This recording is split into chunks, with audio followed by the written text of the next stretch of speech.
Assalamualaikum warahmatullahi wabarakatuh. Kembali lagi dengan channel YouTube saya, yaitu terlebih dahulu saya perkenalkan diri. Nama saya Febri Madoni, BP 1910551007, jurusan Manajemen, Fakultas Ekonomi, Kampus 2, Universitas Andalas Payakumbuh. Nah, teman-teman, pada video kali ini kita akan membahas tentang pengantar ekonomi makro tugas 7, yaitu tentang sistem moneter. Baiklah, kita akan masuk kepada pembahasan pengantar ekonomi makro, yaitu tentang sistem moneter. Nah, di dalam pelajaran sistem moneter ini, kita akan membahas cakupan tentang sistem moneter. Nah, di mana cakupannya yaitu ada pengertian uang. Nah, pengertian uang adalah seperangkat aset dalam perekonomian yang digunakan oleh orang-orang secara rutin untuk membeli barang atau jasa dari orang-orang lain. Nah, seperti yang kita ketahui bahwa uang yang kita gunakan selama ini gunanya yaitu untuk aset dalam perekonomian yang kita gunakan untuk melakukan transaksi jual beli. Nah, pada saat melakukan transaksi jual beli, kita menggunakan uang sebagai alat pembayaran. Nah, definisi uang berdasarkan bahasa Inggris yaitu money can be anything that is generally and universally accepted for the payment of goods, service, or debts. It consists of coins, paper money or currency, and checks that are convertible into currency and joined on demand. These three items expand to the production and trade of goods and service, and they liquidate debt. Nah, kemudian kita akan masuk kepada fungsi uang. Fungsi uang yang pertama yaitu sebagai alat pertukaran. Seperti yang kita jelaskan pada slide di atas tadi, bahwasanya uang digunakan sebagai alat pertukaran, di mana alat pertukaran ini kita lakukan pada saat terjadinya transaksi jual beli. Nah, kita menggunakan uang sebagai alat tukar. Selanjutnya, uang berfungsi sebagai satuan hitung. Nah, satuan hitung di sini maksudnya adalah jumlah yang tertera pada uang, seperti uang 1.000, 2.000, dan yang lain-lain. Kemudian, fungsi uang yang lainnya adalah sebagai penyimpan nilai. Nah, pada sistem moneter, nantinya juga akan membahas tentang jenis-jenis uang.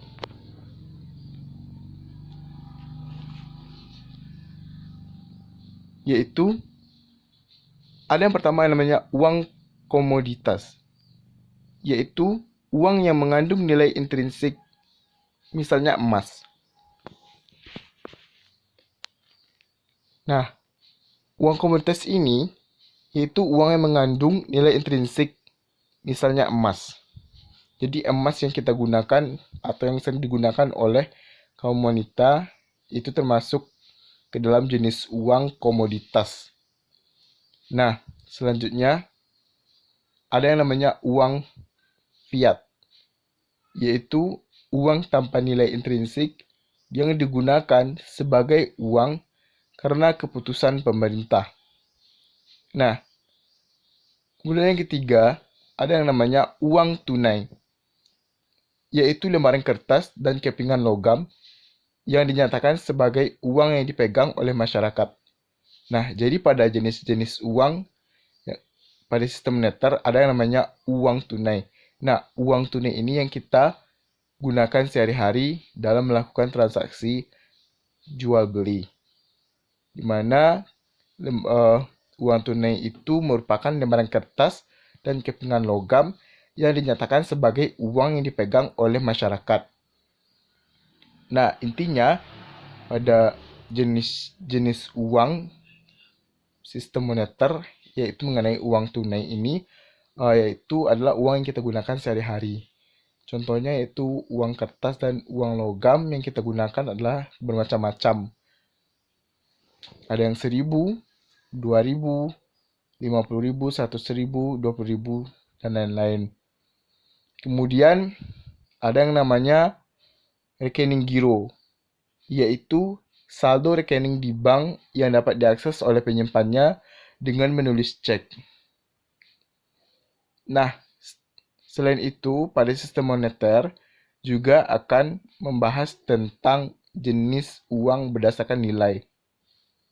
Nah, di mana jenis uang berdasarkan nilai, yang pertama, ada yang namanya disebut dengan uang bernilai penuh atau full budget money. Nah, pada uang bernilai penuh ini merupakan uang yang nilai intrinsiknya sama dengan nilai nominalnya. Misalnya uang logam. Uang logam yang kita pakai dalam kehidupan sehari-hari adalah contohnya Rp1.000 dan Rp500. Nah, itu merupakan uang yang termasuk ke dalam bernilai penuh atau full budget money. Kemudian yang kedua, yaitu uang yang tidak bernilai penuh atau representative full budget money. Merupakan uang yang nilai intrinsiknya lebih kecil dari nilai nominalnya, seperti uang kertas.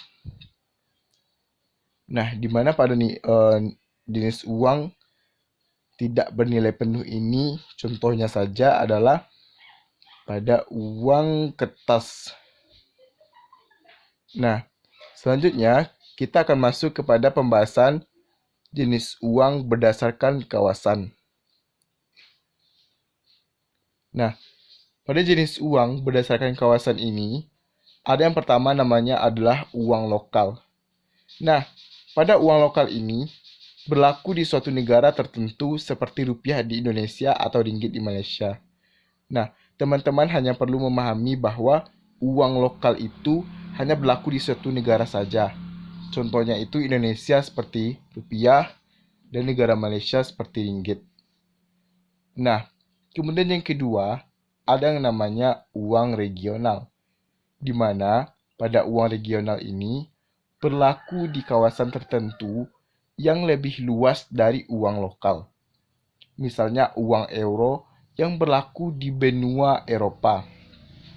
Di sini sudah jelas sekali bahwa dari uang regional ini merupakan uang yang berlaku di kawasan tertentu yang lebih luas dari uang lokal. Misalnya uang euro yang berlaku di benua Eropa. Selanjutnya yang ketiga yaitu uang internasional. Pada uang internasional ini yaitu merupakan uang yang berlaku antar negara dan menjadi standar pembayaran internasional seperti US dollar. Seperti yang kita ketahui bahwa memang ukuran standar suatu uang mata uang adalah US dollar. Karena itu termasuk ke dalam jenis uang internasional. Kemudian kita juga masuk kepada pembahasan tentang jenis uang berdasarkan lembaga penerbit. Nah, jenis uang berdasarkan lembaga penerbit ini, yang pertama ada yang namanya disebut dengan uang kartal. Di mana pada uang kartal ini merupakan uang yang diterbitkan oleh bank sentral, baik uang logam maupun uang kertas.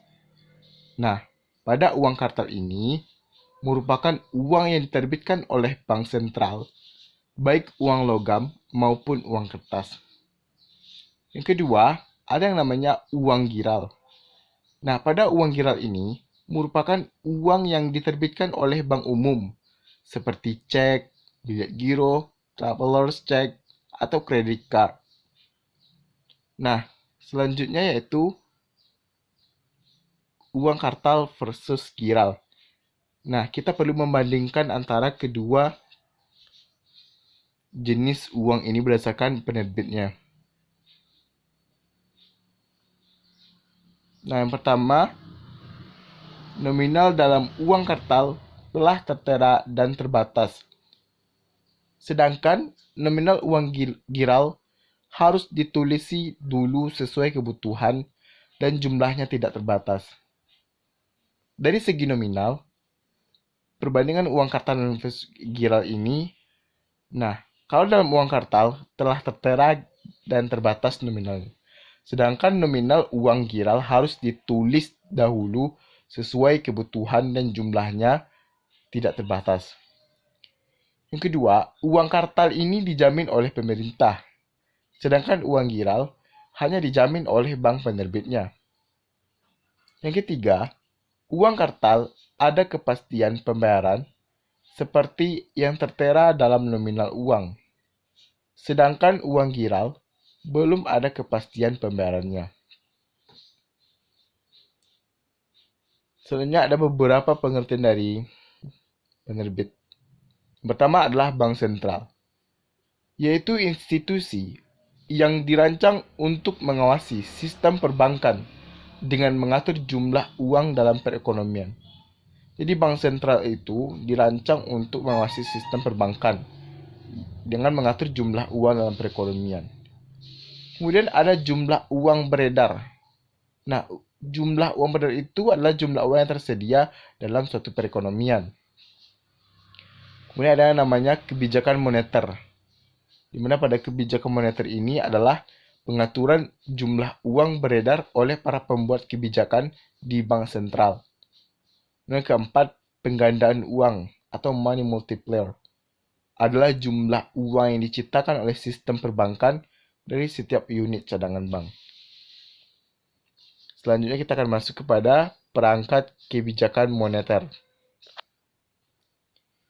Pada perangkat kebijakan moneter, ada yang namanya operasi pasar terbuka, di mana operasi pasar terbuka ini adalah pembelian dan penjualan surat berharga oleh pemerintah melalui bank sentral. Jadi operasi pasar terbuka ini adalah pembelian dan penjualan surat berharga oleh pemerintah melalui bank sentral. Kemudian yang kedua, ada cadangan minimum atau reserve requirement. Adalah ketentuan jumlah cadangan minimum yang harus dipegang oleh bank untuk menjamin simpanan. Kemudian yang ketiga, tingkat diskonto, yakni suku bunga atas pinjaman yang diberikan bank sentral kepada bank umum. Nah, selanjutnya apa lagi yang mau kita bahas? Yaitu tentang sifat kebijakan moneter itu sendiri. Yang pertama, disebut dengan tight money policy atau kontraktif, yakni kebijakan mengurangi jumlah uang beredar. Diulangi, yang pertama ada yang namanya tentang tight money policy atau kontraktif, yakni kebijakan yang mengurangi jumlah uang beredar. Kemudian yang kedua, easy money policy, yaitu ekspansif, yakni kebijakan menambah jumlah uang. Nah, selanjutnya apa sih motif-motif memegang uang kas atau Keynes? Pertama ada motif transaksi, yaitu dipengaruhi oleh tingkat pendapatan. Kemudian yang kedua ada motif berjaga-jaga, dipengaruhi oleh tingkat pendapatan.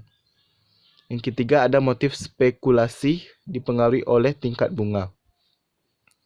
Nah, di sini juga ditampilkan kurva permintaan uang untuk transaksi dan berjaga-jaga.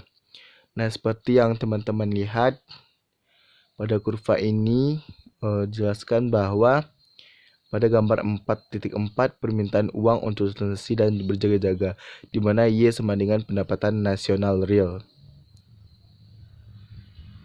Nah, selanjutnya adalah kurva permintaan uang untuk spekulasi, di mana pada penjelasan tersebut adalah L2 sama dengan H dalam kurung R.